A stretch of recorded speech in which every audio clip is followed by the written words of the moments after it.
Bismillahirrahmanirrahim. Assalamualaikum warahmatullahi wabarakatuh. Sahabat yang beriman, konflik antara Israel dan Palestina seolah tidak mudah berakhir begitu saja. Mengingat ada banyak sumber pertikaian keduanya yang sudah terjadi sejak lama dan insiden serupa terulang kembali. Israel adalah negara yang didirikan atas darah dan penderitaan puluhan juta warga Palestina sejak pertengahan abad ke-20. Dengan dukungan dan lobi dari orang-orang Yahudi yang kaya dan berpengaruh, serta doktrin Zionis Theodor Herzl, sekelompok ekstremis Yahudi mendirikan Israel dan berperang melawan orang-orang Palestina yang berbeda agama dan tinggal di sana dengan damai. Tanah Palestina merupakan tanah kenabian dan tanah umat Islam. Tidak ada satupun orang Yahudi, Nasrani, dan orang-orang yang tidak beriman kepada Allah yang berhak menguasai tanah Palestina. Dasarnya ialah surah Al-Maidah ayat 21 yang artinya Nabi Musa alaihissalam berkata, "Hai kaumku, masuklah ke tanah suci Palestina yang telah ditentukan oleh Allah bagimu, dan janganlah kamu lari ke belakang karena takut kepada musuh sehingga kamu menjadi orang-orang yang merugi." Quran surat Al-Maidah ayat 21. Lewat ayat tersebut, Allah telah memerintahkan dan menetapkan bagi pengikut Nabi Musa alaihissalam yang beriman kepada Allah untuk membalas musuh-musuh Allah yang merebut tanah suci, yakni tanah Palestina dan sekitarnya. Allah juga memerintahkan mereka untuk mengusir orang-orang kafir dari sana, karena tanah Palestina adalah tanah Islam. Tidak boleh bagi orang-orang kafir untuk menguasai dan memerintah rakyatnya di tanah tersebut dalam kekafiran dan kemusyrikan. Meski begitu, ayat itu dijadikan oleh orang Yahudi sebagai dasar atau bukti bahwa tanah Palestina itu milik mereka. Padahal yang dituju dari ayat tersebut, yakni kaum yang diperintahkan untuk memasuki tanah Palestina adalah para pengikut Nabi Musa alaihissalam yang beriman kepada Allah Subhanahu wa Ta'ala. Hal itu tidak lepas karena Nabi Musa dan semua nabi, agama mereka adalah Islam.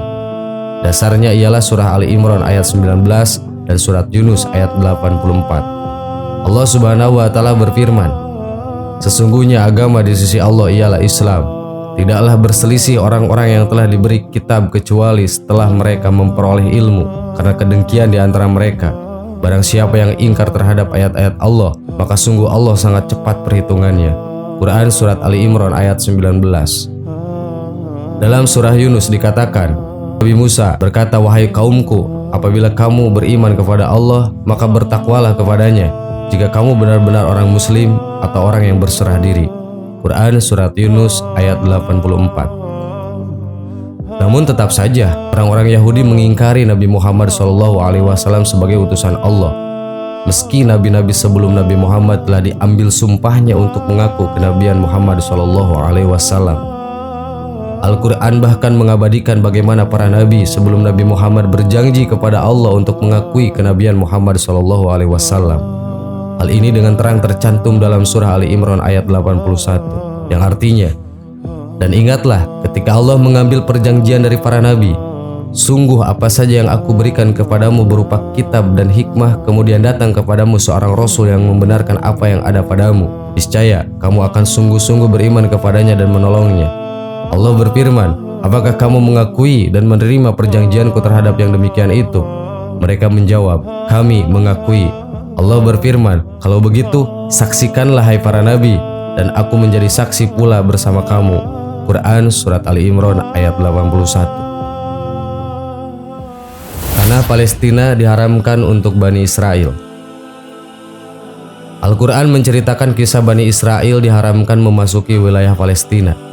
Penyebabnya tidak lain karena kedurhakaan dan sifat keras kepala mereka terhadap Nabi Musa alaihissalam. Berikut keterangan Al-Quran tentang hal tersebut. Allah berfirman, yang artinya, Allah berfirman, "Jika demikian maka negeri itu terlarang buat mereka selama 40 tahun. Selama itu mereka akan mengembara kebingungan di bumi. Maka janganlah engkau Musa bersedih hati memikirkan nasib orang-orang yang fasik itu." Quran surat Al-Maidah ayat 26. Ayat ini merupakan bantahan keras atas klaim Israel yang menganggap Palestina adalah milik mereka. Dalam taksir Kemenak dijelaskan, wilayah Palestina yang dulu bernama negeri Kanaan tidak boleh dimasuki Bani Israel selama 40 tahun. Selama kurun waktu itu, mereka kebingungan, tidak mengetahui arah dan tujuan, dan tidak memiliki tempat menetap. Allah memerintahkan Nabi Musa agar tidak sedih atas musibah yang menimpa kaumnya yang fasik itu. Menurut pendapat kebanyakan ahli tafsir, Nabi Musa dan Nabi Harun berada di padang gurun bersama kaum Bani Israel. Tetapi padang itu bagi Nabi Musa dan Nabi Harun merupakan tempat istirahat menambah ketinggian derajat mereka. Sedangkan bagi kaum Yahudi yang ingkar itu merupakan siksaan yang sangat berat. Setelah selesai peristiwa di padang pasir yang tandus itu, Nabi Musa dan Nabi Harun wafat dan kembali ke rahmat Allah Subhanahu wa Ta'ala. Kemurnian fitrah orang-orang Bani Israel itu telah dirusak oleh kesesatan hingga mereka sesat, pengecut, dan penakut. Hal itu telah mendarah daging pada diri mereka. Ketika Nabi Musa membawa mereka ke jalan kebenaran, Bani Israel tetap bersikap pengecut. Sahabat yang beriman, itulah konflik Israel dan Palestina yang tidak mudah berakhir begitu saja. Semoga saudara-saudara kita yang ada di bumi Palestina diberi ketabahan dan kesabaran yang luar biasa dari Allah Subhanahu wa Ta'ala. Dan semoga yang gugur dicatat oleh Allah sebagai kematian yang husnul khatimah. Amin ya rabbal alamin. Wallahu alam. Wassalamualaikum warahmatullahi wabarakatuh. Bismillahirrahmanirrahim. Assalamualaikum warahmatullahi wabarakatuh. Sahabat yang beriman, ketika seorang muslim menunaikan ibadah haji ataupun umroh, sebagian ada yang mengalami kejadian aneh.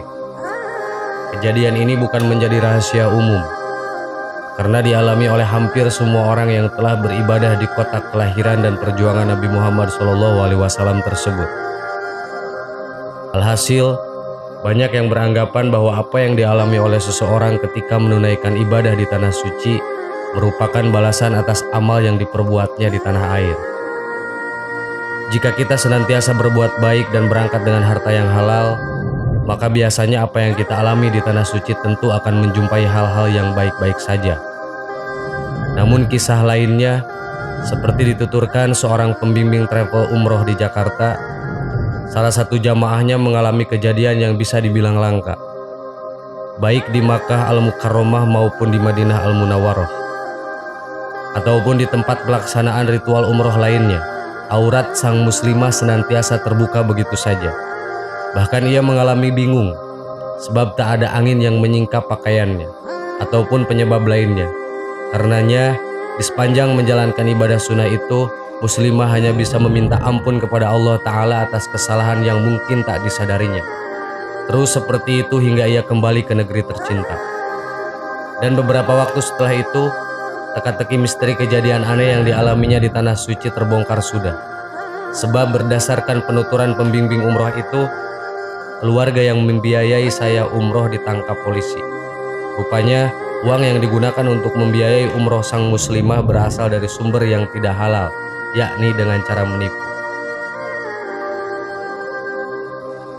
Sahabat yang beriman, itulah kisah yang bisa menjadi sebuah pelajaran buat kita.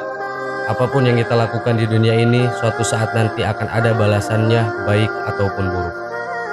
Wallahu a'lam. Wassalamualaikum warahmatullahi wabarakatuh.